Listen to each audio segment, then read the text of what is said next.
Let's do this. The Cult of Hockey podcast by the faithful and for the faithful. I'm David Staples of the Edmonton Journal, and I'm here tonight with Bruce McCurdy. Welcome, Bruce. Hey, David, how you doing tonight? I'm doing great. I want to welcome everyone tuning in tonight. Bruce, 7-0 against the Ottawa Senators this year.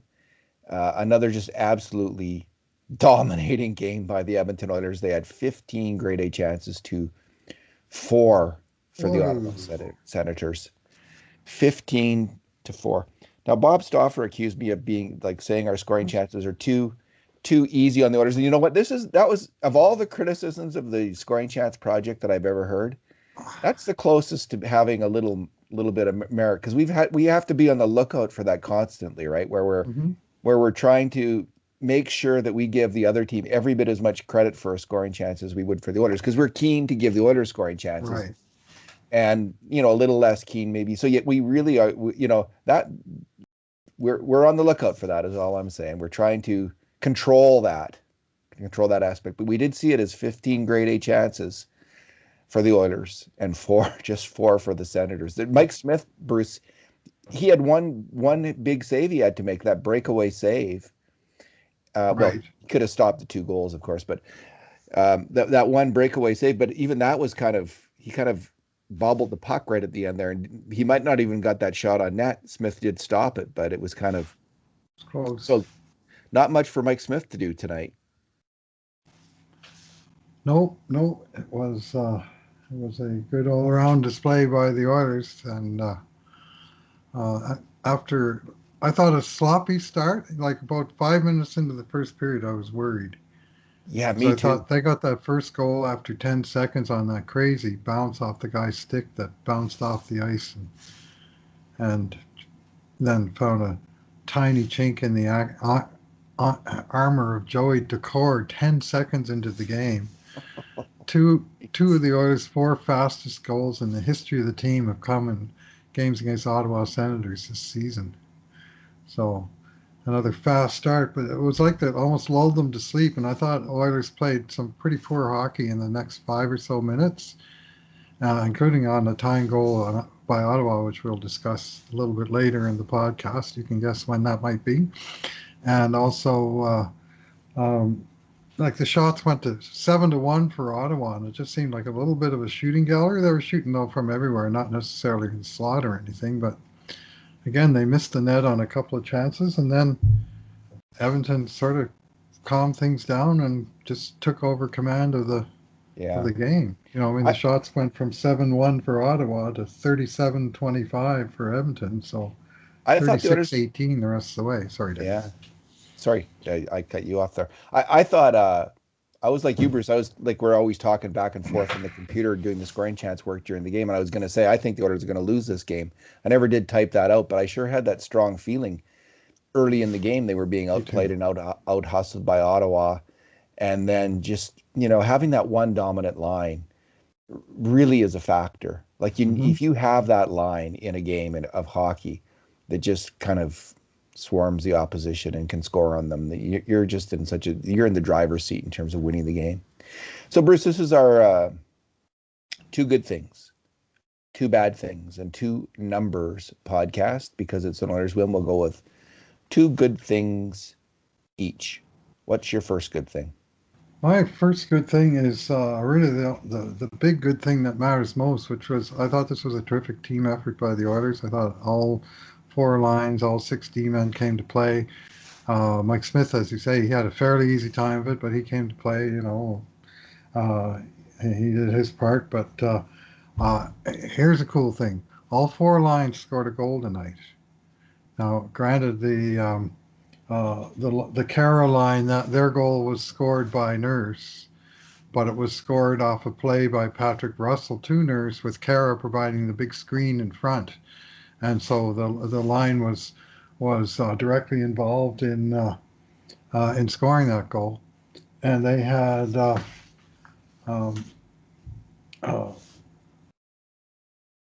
so they played their part. But the 4th line, Gaetan Haas got one, The second line, Tyler Ennis scored one off of Ryan Nugent-Hopkins' feed off a monster Jesse Puljujarvi forecheck. And of course, the first line scored two at even strength, and then another one on the power play. So the power play chipped in, and I just thought they were getting it from up and up and down the lineup. And as the game went on, they just took more and more control of the game. We had scoring chances of 5-0 in the third period for Edmonton, and Ottawa just never. They just wouldn't let them threaten. They kept winning battles. Like they were doing it honestly. It wasn't like Ottawa was giving it to them. They were diligent. They checked their butts off, and they won a whole bunch of puck battles, and got a lot of sticks and lanes, and a few times, which again we'll talk about in a minute, where forwards collapsed low to the front of the net to help out the D-man and take away what would have been very dangerous scoring chances and possibly goals. So it was, I just like their I won't say 60-minute effort, but let's call it a 55-minute effort or thereabouts. 50. Yeah. 50-minute effort, whatever. Yeah, 50. Once they got their stuff together in the game, they were great. It just took a little while to get their bearings, and then they just took it over. Bruce, I've been saying, I think all year consistently, that I think this is a pretty good team. Maybe at the start of the year I had like during that run where they were losing more than winning at the start of the year. But their scoring chances have been really good all year long, and even after they lost to Toronto, I thought this is a good team, and this is what good teams do. They crush bad teams. They don't give anything to bad teams. And this Oilers team is a good team. It may be a very good team. The defensemen tonight were all really moving the puck well, really playing well, defending well. It was, like you say, a total team effort. My good thing is the power play goal that Leon Draisaitl scored. And I'm picking it out not because it's that different than many other power play goals that Leon Draisaitl scores off a Connor McDavid feed, but because years from now, when we remember this era, Bruce, this is the kind of goal that we're going to remember. It's like when I remember the 80s, one thing pops in my head more than anything else. It's Wayne Gretzky, and I can see it in my head right now. Wayne Gretzky threading the puck on a 2-on-1 to Jari Kurri and him smashing it in the net. That was the stereotypical Oilers great play of that era. There's also Messier maybe making or Messier and Anderson doing their tricky pass, like when Messier is going behind the net, he dumped back to Anderson, and Anderson would score on the short side. There's other plays as well, but the goalie But this is the play, Bruce. This is the goal that people will remember for all Oiler fans will remember all of their lives when they think about this kind of team. Is this thing. So it's something to cherish, and it's something to really, every time we see it, like you can start to take it for granted, but this is the thing. That's the play that separates this team from other teams. The ability to pull off that play again and again and again and again. And it was executed perfectly tonight. And there was a third aspect of that play that I want to point out, because it was, maybe there'd be no goal if not for this play, but in front of the net, Alex Chason, who I often praise as the master of crease play on the power play, he got tied up purposefully with Eric Goodbranson and held his stick. He held his stick for about one second, like for a tick, just when Goodbranson's trying to get over to get that stick into the shooting lane, there's Chason grabbing hold of it, just momentarily, not enough to get a penalty, and stopping him. And Goodbranson was so mad after that goal. He was very upset, and I think it probably was, not just being out there for a goal against, but because Chason had gotten away with that one. So good for Alex Chason. Yeah, he's underrated. I see people still questioning what's he doing on the power play, and I'm thinking, man, every time I watch him on the power play, he's doing more or less what I want him to be doing. He's so good at blocking and tackling, and he's a lineman, right? He's not a running back or a quarterback or receiver. He's a lineman, but he does his job very well indeed. I think because we're constantly breaking down the scoring chances, and we're not just Hmm. looking for the people who makes the passes or the shots. We're looking for the battles won and the screens that are made. So we're, Hmm. we're always looking for it. And when you start to look for that kind of thing, Hmm. he provides that more than any other forward on the Oilers. He's just fantastic in front of the net, and he's better than anyone they've had in front of the net since we started this work. Which Yeah. isn't necessarily saying a lot because there's been a lot of bad Oilers teams. Dustin Yeah. Penner was pretty good at it in front of the net, Yep. but Jason is Yeah. he's in a league of his own, and he is integral to this fantastic power play. He was last year. It Yep. had its most success when he was on the ice, and there is a Yep. reason for that. It's not just chance. It's because he does all of this smart, effective blocking and tackling in front of the net. I know you earlier, but 4 or 5 games ago, I looked him up and from our season-long document of scoring chances, Yeah. and we credited him with goalie screens on 6 different Oilers power play goals at that point. And I'm not Wow. sure if that number's gone up, but it won't have gone down. Let's put it that way. And he just takes the eyes away from the goalies. It's a skill, and he's got it. And we've had other big guys on the team. Remember, Milan Lucic used to drive me nuts. He'd be right in the goalie's eyes, and he'd go off to the side of the crease looking to make a pass all the time. Just keep blocking the goalie's vision. Let the other guys score. It's Anyway, so that's what frustrating when Jason does. Yeah, it's so frustrating when someone who because I can remember that. Remember being frustrated, and it is so frustrating when you see someone who just has to get in the way, like screen that goalie. And why aren't you doing it? It was just constant that he wouldn't do it. So I guess they like him in Calgary. If that's the Mm-hmm. case, I'm glad to hear that. Bruce, what's your second good thing? My second good thing is strong defensive plays by the forwards.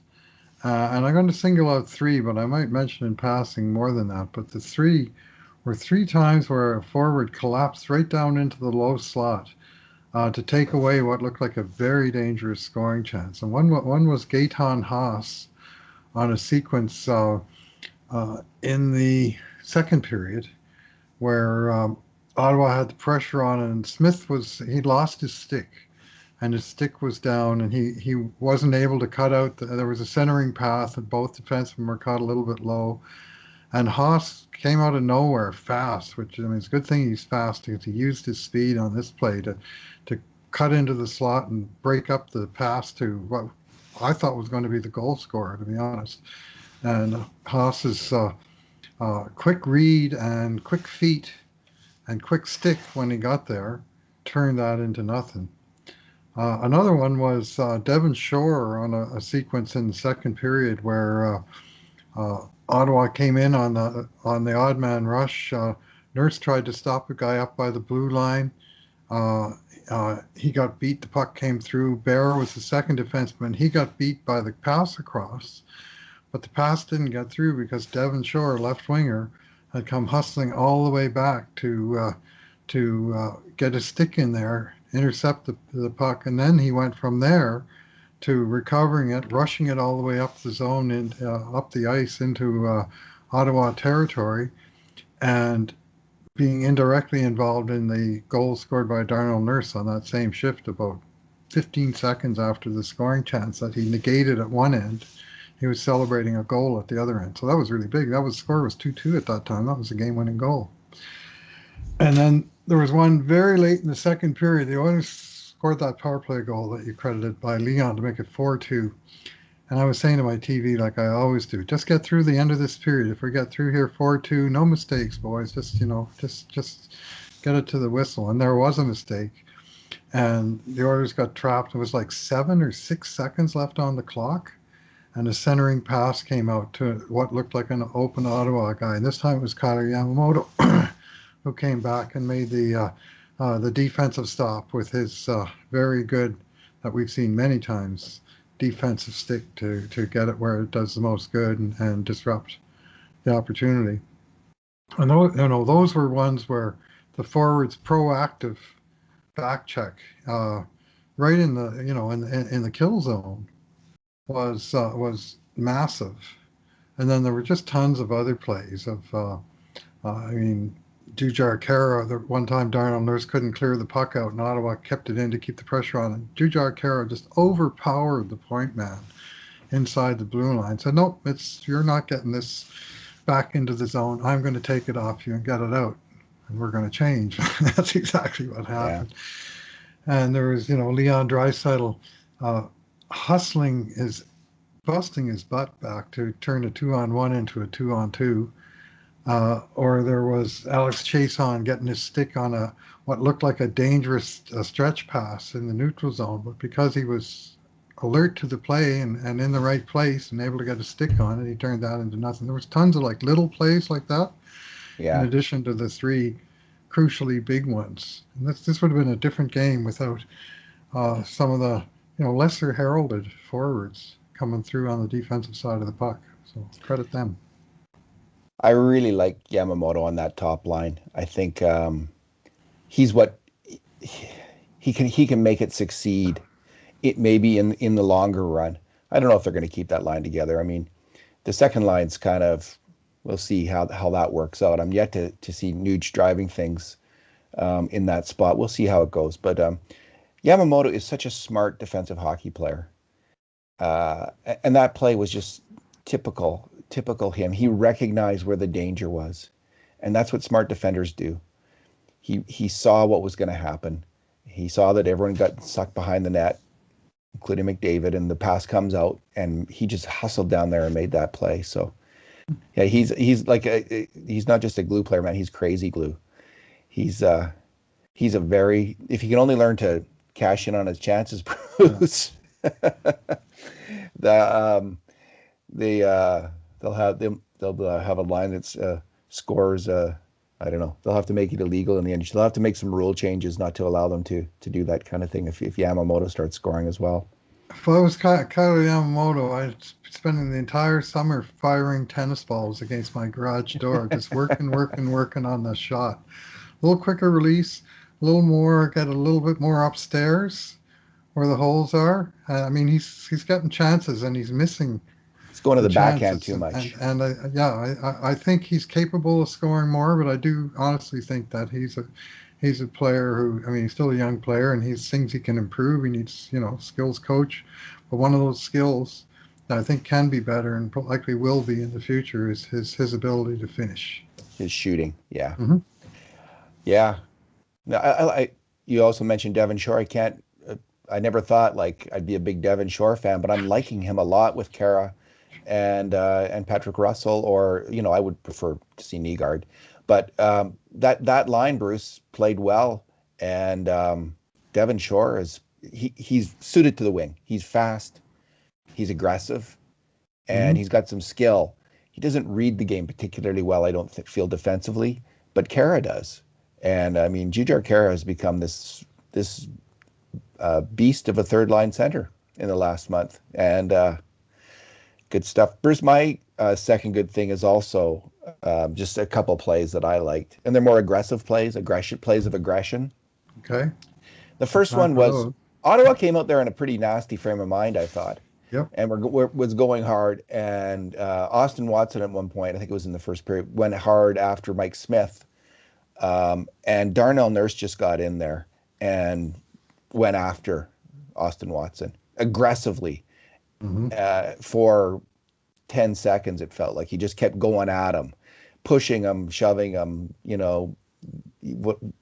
getting in his grill. And I love that.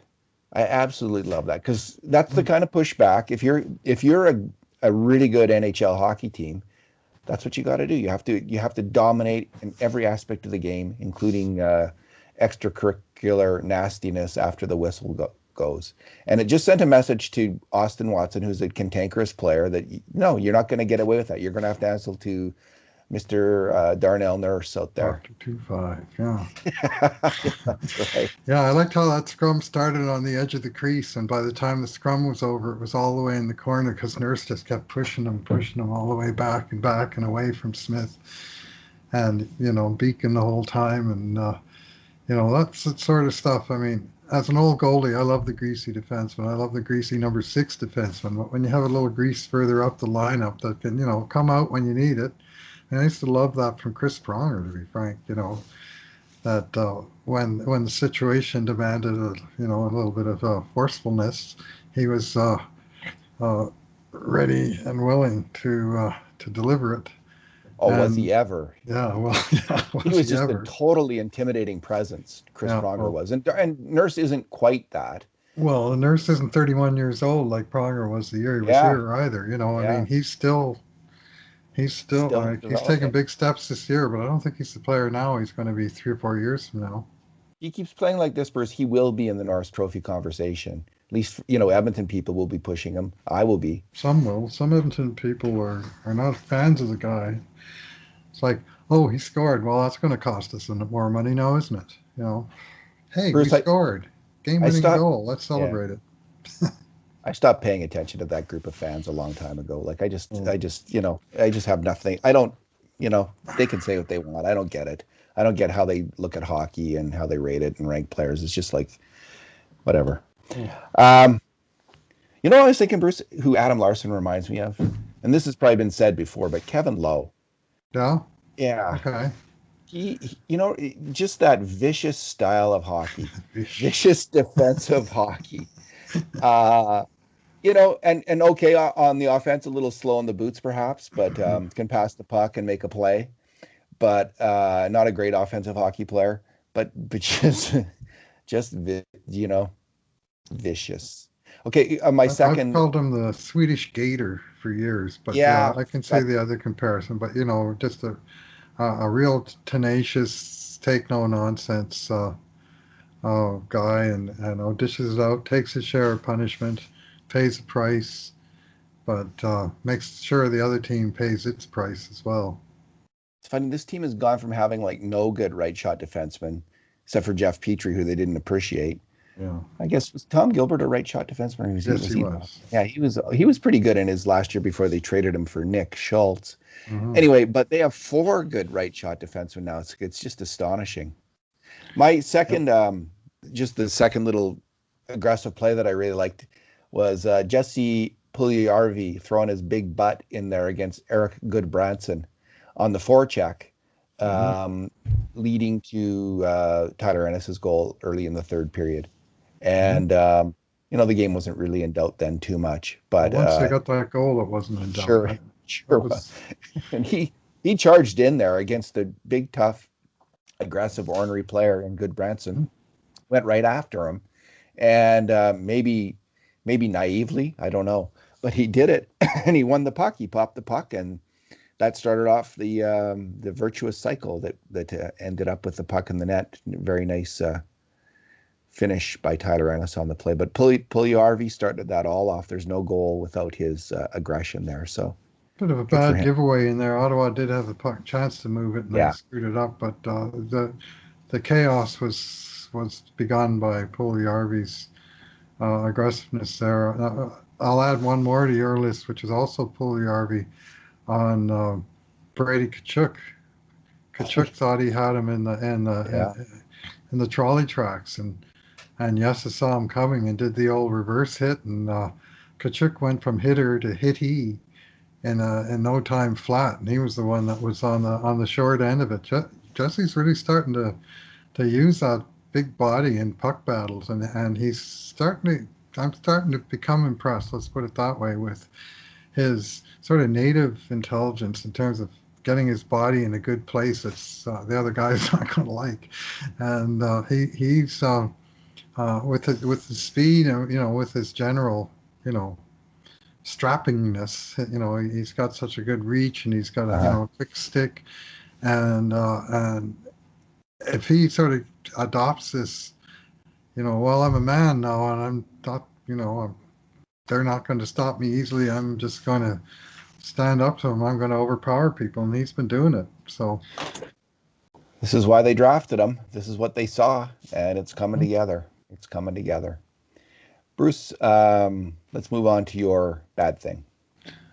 yeah, okay. Well, I got to single out that really bad thing, which was the first Ottawa goal scored on an absolutely horrendous line change by the Oilers. One of my pet peeves of all pet peeves. Oh, that was a bad And one. and this was one where the Oilers, they kind of Ottawa had been pressing them a little bit, and they struggled to get the puck to center, and they dumped it into Ottawa territory.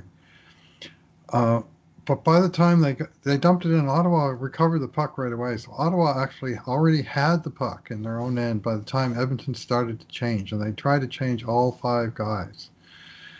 And uh, I think it was Jones. He got off all right, and Barry, who ultimately the goal went in off of, came out to replace him. Ethan Bear, he had fallen outside, or been knocked down outside the Ottawa blue line on the penalty box side, so like 90 feet from the bench. And he just did not have time to get up and skate all the way to the bench to be replaced. But that's what he tried to do. And of course, by the time his replacement, Darnell Nurse, got on the ice, all he could do was look from behind while the 2-on-1 happened. So there was a major culprit. But there was also two forwards that changed at the same time. And I think the second one, Alex Chason, I don't think he should have gone off at the same He time as shouldn't his have. line mate. Haas went And first, so that was okay. right, yeah, I mean, they have to take advantage to get at least a partial change in, but you can't get a wholesale change when the other team has the puck. And they had three guys going in the gate at two gates at the same time, and it was basically a 5-on-2. Yeah. And I mean, poor Barry and Draisaitl came off the bench, and he saw the big hole on the penalty box side, and he came over, and of course Shabbat had all kinds of room to make a move around him, and then there was nobody behind to support, and the next thing you know, Shabbat was in 2-on-1 and got the lucky bounce. But I mean, in a sense, Edmonton deserved the unlucky bounce because it was such a crappy change. I'm sure they'll be looking on that one. And Ethan Bear, I love Ethan Bear. He's got to pick it up on these line changes. He's had some just egregious ones. It's the second one in a week. There was one last year that was just inexplicable that comes to mind. I mean, I don't know how many others, but I mean, it's just a part of the pro game that you got to clean up. You can't afford to be bungling line changes that costs you goals.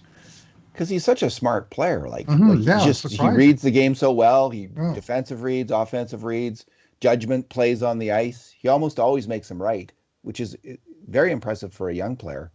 But he did screw that one up, man. That was terrible. That was one of the worst line changes ever. I guess he felt I think Bouchard made one like this early in the year. yeah. They just feel like I Right at think the the end of the younger game. players sometimes can think, I've got to get off the ice. Like it's my responsibility to get off the ice. Like everyone else has changed. I got to get off the ice. But no, you don't do it that way. Chase on really, he's a really smart hockey player, Yeah, that was a rare and mistake and from that was him. a rare mental mistake by him because he what he needs to do is recognize, okay, it's time for a line change. I'm going to harass the players who have the Yeah. puck up ice and go after them and let Haas and Neil change off, and then I'll get off. But no, he just kind of peeled off and coasted to the bench from 20, 30 feet away. I couldn't believe my eyes, honestly, because it's very unchase on like Right. play from him. So, and I don't know how long the shift was, other than it was probably too long because there was mental mistakes being made by guys who really should know better.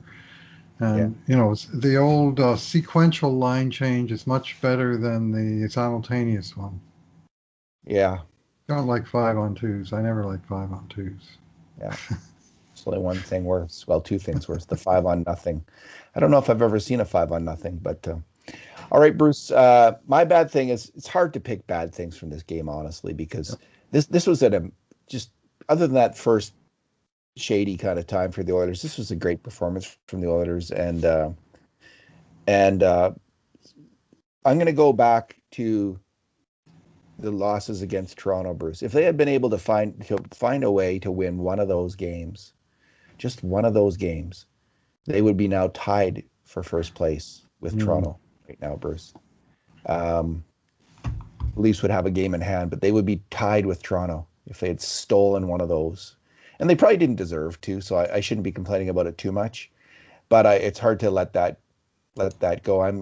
I I want to see the Oilers now with this top line functioning against the Toronto Maple Leafs. And if not this top line, then the dynamite line, like one or the other. Pick right. one tip. But get a line that really dominates the game and use that against the Toronto Maple Leafs. That you'll have a chance then, I believe. Because all the other players feed off that. But yeah, they'd have 38 points, and so would the Leafs. So that's my bad thing is that they weren't able to do that. Well, they're actually 2 points closer to Toronto right now. than they were at the beginning of that series. Believe it or not. Toronto Yeah. beat Edmonton 3 straight games. Since then, they've lost 3 straight games, all in regulation, and Edmonton's won 4 straight. So they actually gained back the 6 points plus two more.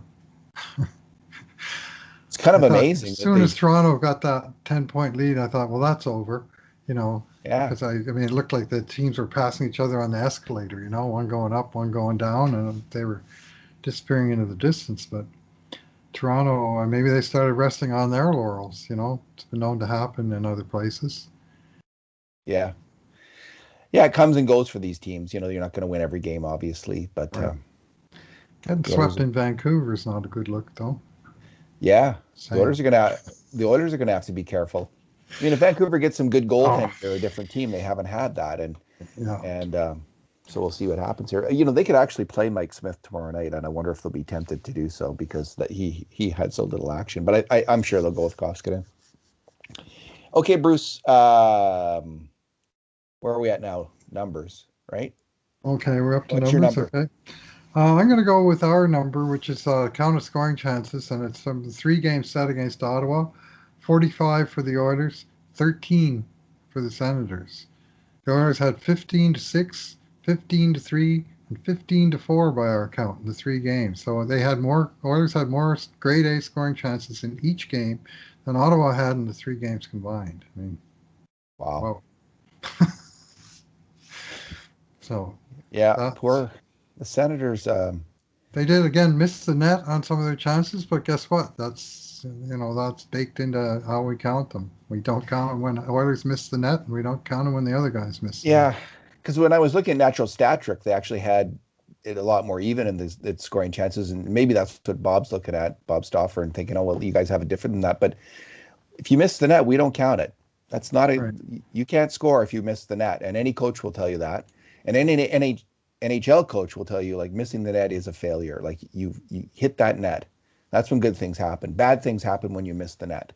So anyway, that's our philosophy on that matter. All right, Bruce. My number is 10-2, and that's the shot metric, shots on net, that the Oilers had when Ethan Bear was on the ice tonight. And I thought he played a really good game. Other than that mistake, I was impressed with him. It Hmm. reminded me finally of the player that I saw last year.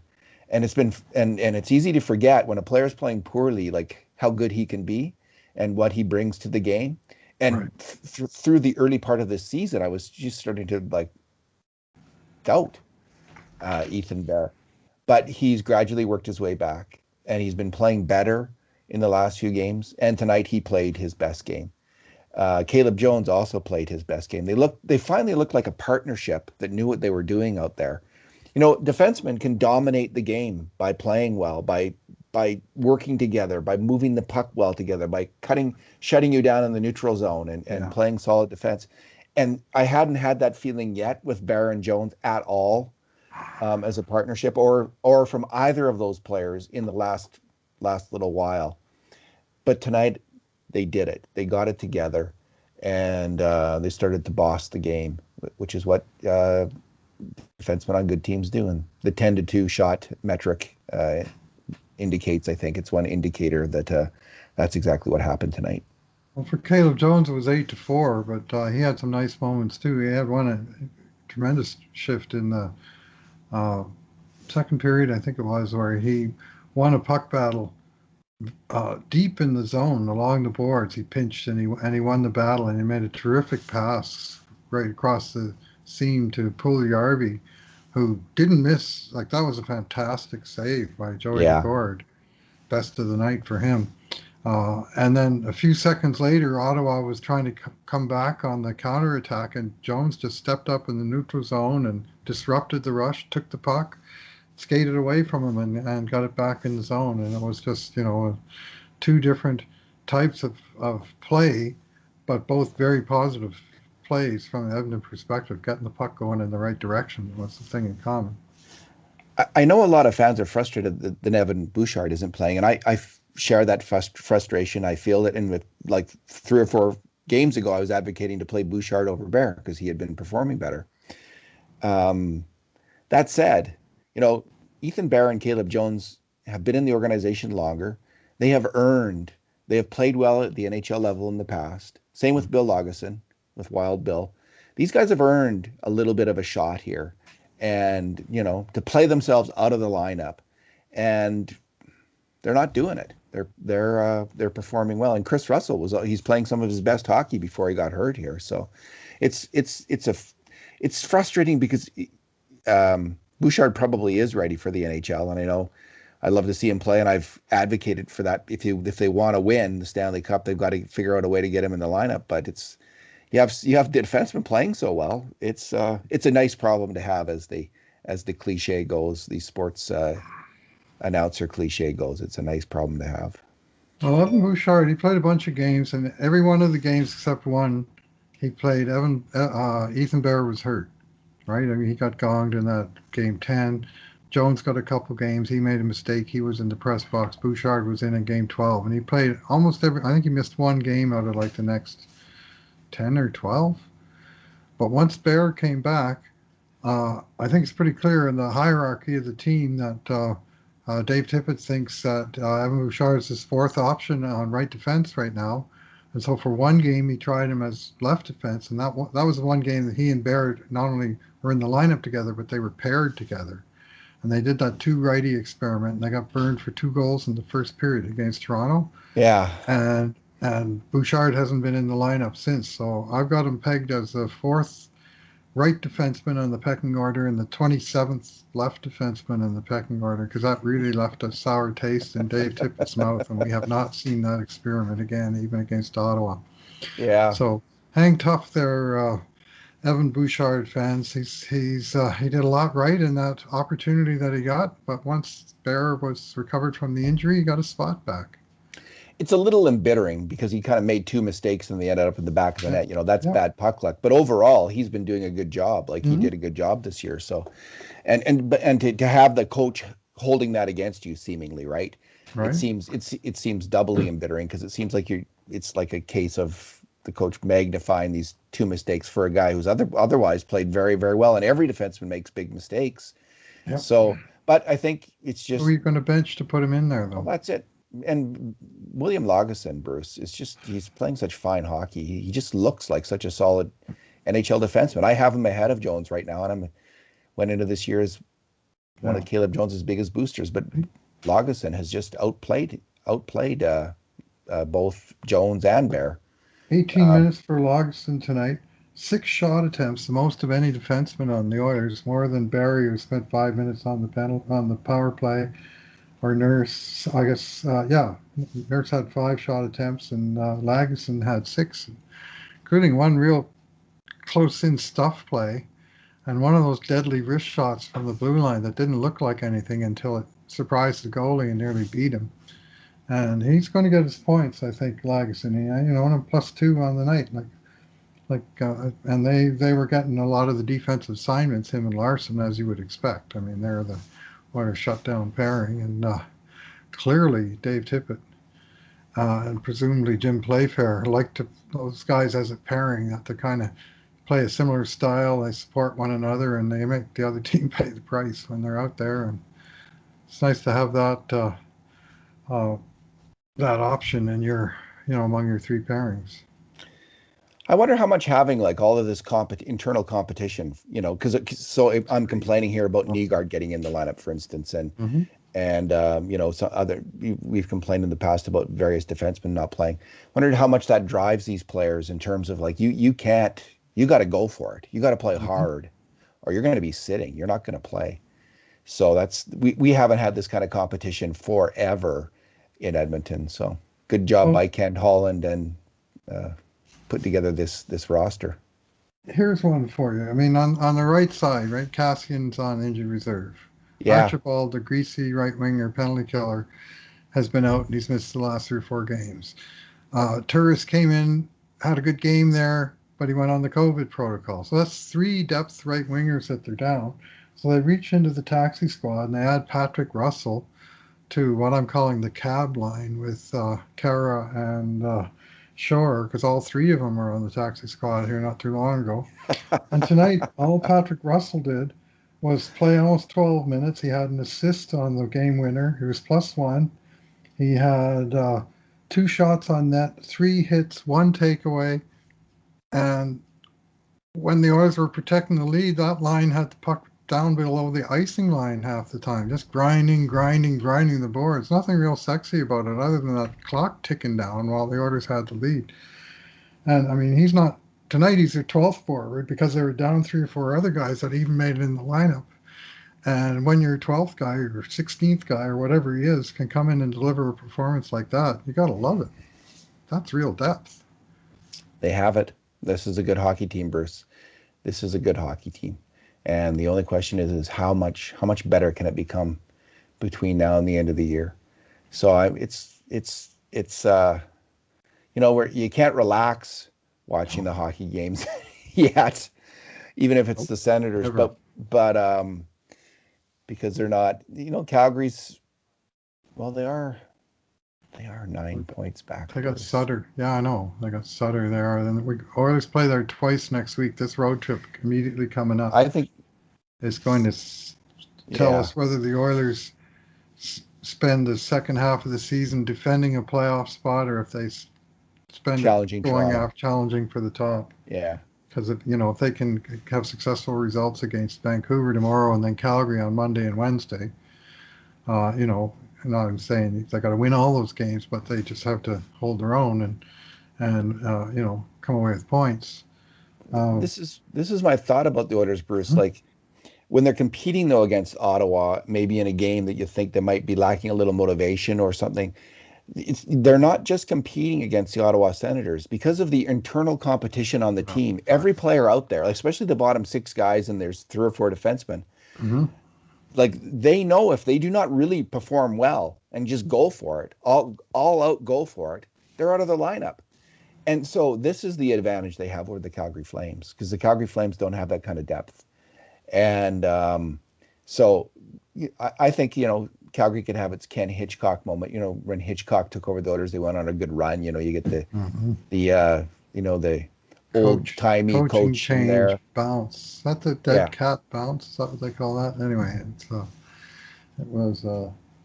But I don't. It's to be expected from Calgary, but Edmonton, by virtue of having won the last 3 battles of Alberta, all in regulation, have opened a nice gap there. Yeah. So good luck to the Flames. It's not. They could do that. They could catch up on the Oilers. They could, but.